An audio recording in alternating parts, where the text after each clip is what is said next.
तो फिर से सभी को जय हिंद। आज मैं आपके लिए लेके आया हूँ मॉक टेस्ट नंबर 24। तो चलो without wasting the time let's start this test. ये जितने भी आपके टेस्ट हैं वो सारे आपके एग्जाम में आपके लिए बूस्टर डोज की तरह काम करेंगे ये।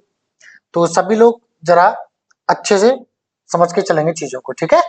चलो पहले क्या है, क्वेश्चन 1 से लेके 4 तक आपका पैसेज दिया हुआ है, ठीक है।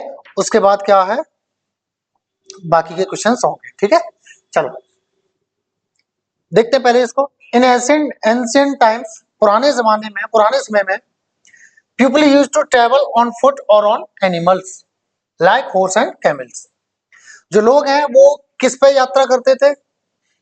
या तो पैदल चलते थे या फिर जानवरों पे, जैसे कि घोड़े और ऊंट, उनके द्वारा उनका यातायात होता था।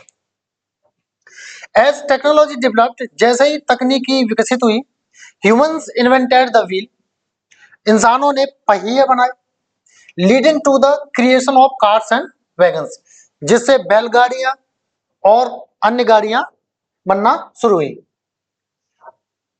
The industrial revolution brought trains and automobiles, और जो औद्योगिक जो क्रांति आई थी उससे क्या आया, रेलगाड़ियां आई, ट्रेन्स और ऑटोमोबाइल्स आए, ठीक है ना, ट्रक वगैरह।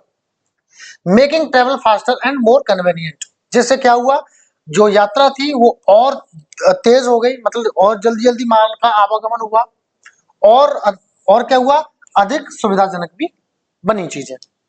टुडे, आज की बात करें तो air travel is the fastest mode of transportation. जो हवाई जहाज से यात्रा होती है वो सबसे तेज तरीका है ट्रांसपोर्टेशन का। Connecting distant places with in hours, जिससे क्या होता है, कुछ ही घंटों में दूर के जो स्थान होते हैं, दूरस्थ स्थान होते हैं, वो वहां आप कनेक्ट हो सकते हो, ठीक है। मतलब कुछ ही घंटों में एक देश से दूसरे देश में जा सकते हो। पहला क्वेश्चन है, how did ancient people primarily travel? तो वो कैसे ट्रेवल करते थे? तो ऑन फुट और ऑन एनिमल्स। तो आंसर इसका क्या हो गया, बी। बहुत आसान है, ठीक है। अगला देखिए, what was the significance of the wheel? पहिए का क्या महत्व था? It slow down transportation, transportation को धीमा किया इसने, ऐसी बात नहीं हुई है। It led to the invention of cars and wagons, यही दिया है, देखो जरा ये रहा, ठीक है, ये leading to the creation of cars and wagons. तो आपका आंसर क्या हो जाएगा, आपका बी हो जाएगा, ठीक है। चलो अगला देखिए, What was the major outcome of the industrial revolution in transportation? Transportation में जो औद्योगिक जो क्रांति आई थी उसका क्या मतलब एक प्रमुख आउटकम क्या था, उसका क्या निकला था, उससे फायदा क्या हुआ था उसका? द इन्वेंशन ऑफ एयरप्लेन्स, नहीं।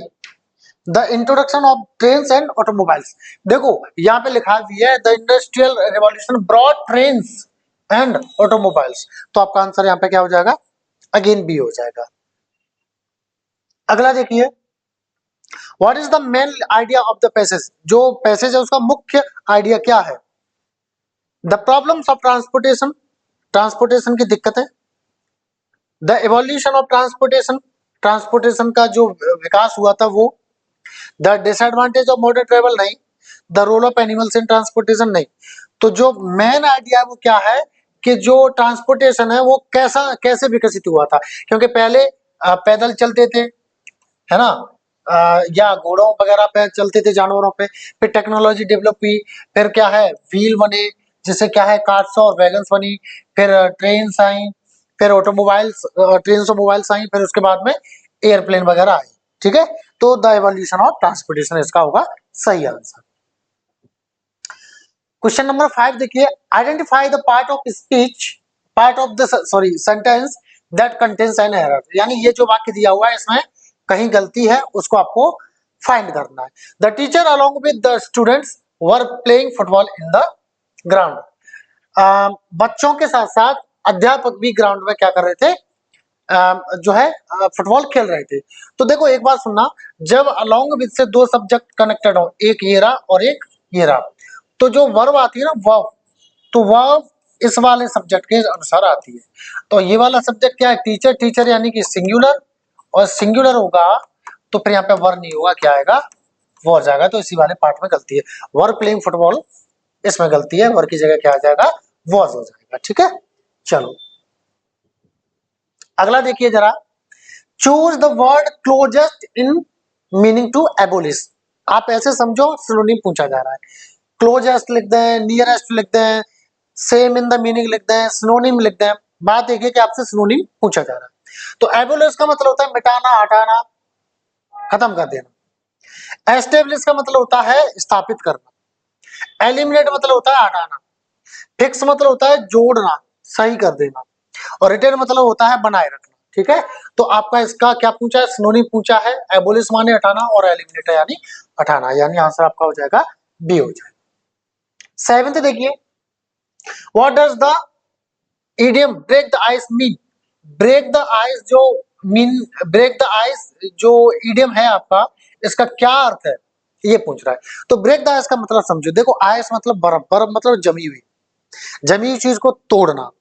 अब इससे कनेक्ट करते हैं, जब कहीं चुप्पी हो, मतलब लोग बैठे हैं लेकिन कोई बात नहीं चल रहा है, वैसी मीटिंग हो रही है या कोई प्रोग्राम है या कहीं पे बैठे हो, या मान लो लड़ाई होगी आपस में, तो कोई किसी से नहीं बोल रहा है ना, तो कोई आके वो पहल करे, वो शुरुआत करे, तो उसको बोलते हैं हम break the ice, to start a conversation in a social setting.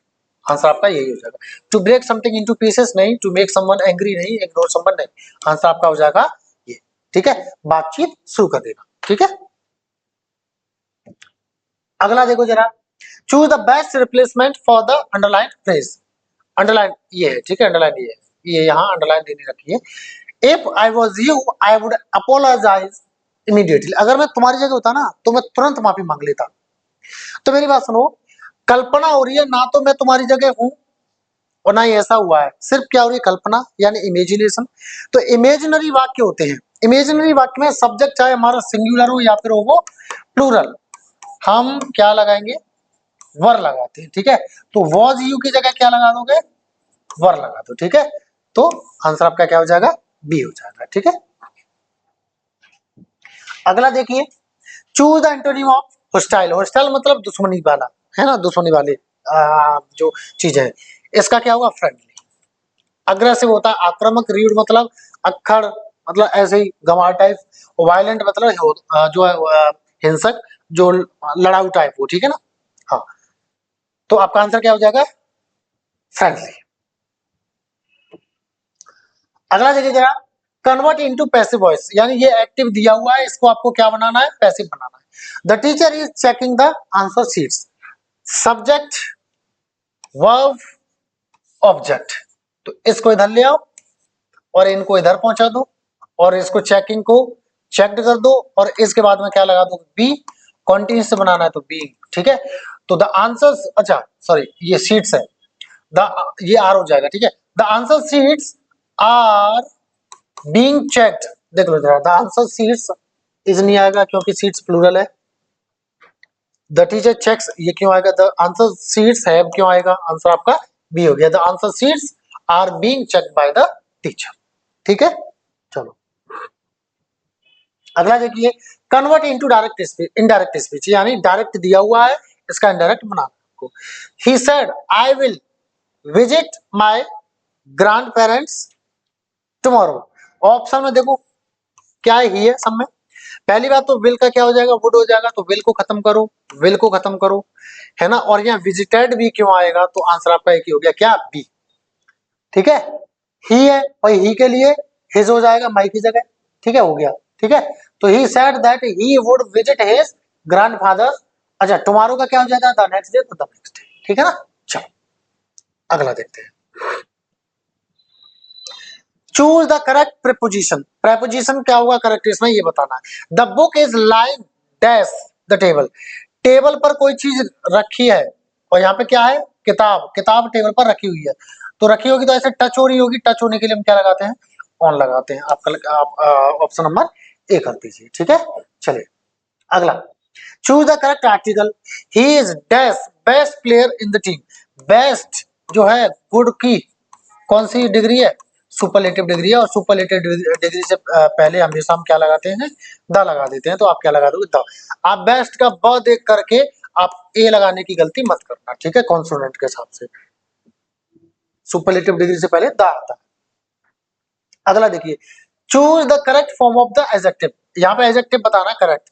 It was the dash day of the year, देखो ये द लगा है, ठीक है, कोल्ड आएगा नहीं, it was the cold day of the year, ये ठंडा दिन था साल का, नहीं, ठंडे तो कई सारे दिन होते हैं ना, ठीक है, कोल्डर कंपेरेटिव हो गया, कंपेरेटिव से पहले द नहीं लगाते हैं तो खत्म करो, ठीक है।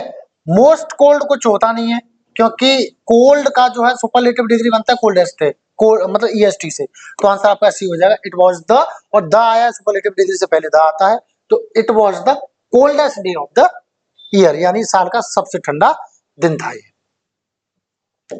अगला देखिए, what is the young one of a deer called, यानी डियर के बच्चे को क्या बोला जाता है? लैम्ब होता है भेड़ का, किड होता है बकरी का, फॉन होता है आपका डियर का, कब होता है आपका शेर का, आपका भालू वगैरह का, ठीक है, इनका होता है कब, तो आपका आंसर क्या हो जाएगा? सी हो जाएगा। The dress is too expensive for me two by, ये इसमें अधूरा है, रिमूव टू, रिमूव टू, ये है, ठीक है, यानी टू हटाना है, बाकी का अर्थ जैसा का तैसा रखना है, यानी जो ड्रेस है कुछ ज्यादा ही महंगी है मेरे लिए खरीदने के लिए, तो the dress is so expensive that I can not by it, आपका आंसर हो जाएगा ये, ठीक है, सो लगाते हैं प्लस यहाँ पे कैन लगाते हैं, ठीक है। चलो अगला देखिए जरा, identify the part of speech of the underlined word in each in in in the given sentence, ठीक है, अंडरलाइन क्या है? वाव, और ये लगा है mark, that was an amazing goal. अब ये क्या है? इंटरजेक्शन है, क्या है ये? पार्ट ऑफ स्पीच इंटरजेक्शन है, जहां पे ये लग जाता है वो इंटरजेक्शन पार्ट ऑफ स्पीच होता है, ठीक है, तो आपका क्या हो जाएगा आंसर? ये कंजक्शन नहीं है, प्रोनाउन नहीं है, प्रपोजिशन नहीं है, ठीक है। चलो अगला देखिए, identify the word that is incorrectly spelled, यानी misspelled in each question, ये जो क्वेश्चन, अच्छा ईच नहीं मतलब in the given sentence, in the given question या सेंटेंस, ठीक है, नीचे दिए गए जो सेंटेंस तो नहीं खरी, ये वर्ड्स हैं, ऑप्शन है, ईच ऑप्शंस होना चाहिए था यहाँ पे, ठीक है ना, ईच ऑप्शंस, चलो ठीक जो भी है। Identify the word that is incorrectly spelled in these words, intelligent सही है स्पेलिंग, बेनिफिशियल लाभदायक सही है, रिसीव प्राप्त करना, डिसअपियर गायब हो जाना, रिसीव में गलती है, आई की जगह आ जाएगा ई और ई की जगह पहुंच जाएगा आई, ये होती है इसकी करेक्ट स्पेलिंग, तो आपका आंसर क्या हो जाएगा? सी हो जाएगा। अगला देखिए, what is the meaning of the given phrase call of, ये जो फ्रेज है इसका मीनिंग क्या है? इसका मतलब होता है रद्द करना, क्या करना? रद्द करना, ठीक है, खत्म कर देना, टू कैंसिल, टू सपोर्ट नहीं होगा, टू कंटिन्यू नहीं होगा, टू पनिश नहीं, दंड देना, जारी रखना, मदद करना नहीं होगा, आपका होगा टू कैंसिल।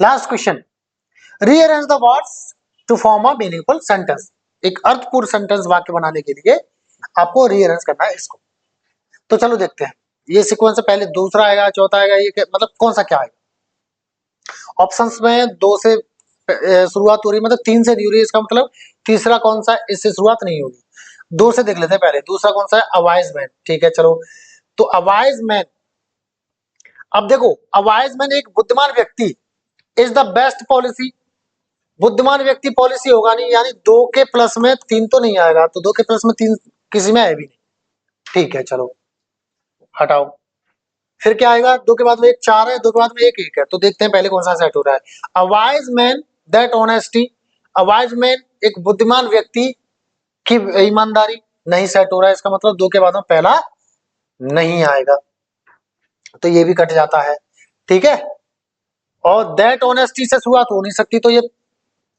पहला वाला भी ऑप्शन कट जाता है।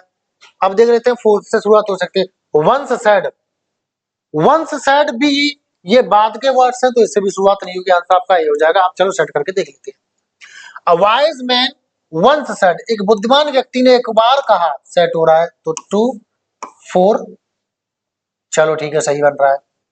वंस सेड दैट, अच्छा कहा कि ऑनेस्टी, ठीक है, पहला सेट हो गया, is the best policy. Honesty के बाद में इज द बेस्ट पॉलिसी आएगा ये। तो 24-13 यानी 24-13 यानी 2413 आंसर आपका हो गया ए। ठीक है, तो ये तो रहा आपका मॉक टेस्ट नंबर 24। बाकी इसी तरह के टेस्ट मैं आपके लिए लाता रहूंगा। प्लीज चैनल को लाइक कर दीजिए, सब्सक्राइब कर लो और वीडियो को लाइक कर दीजिए, और अगर अच्छा लगा तो फ्रेंड्स वगैरह के साथ भी शेयर कर दीजिए और सपोर्ट करिए। ठीक है ना, थैंक यू एंड जय हिंद।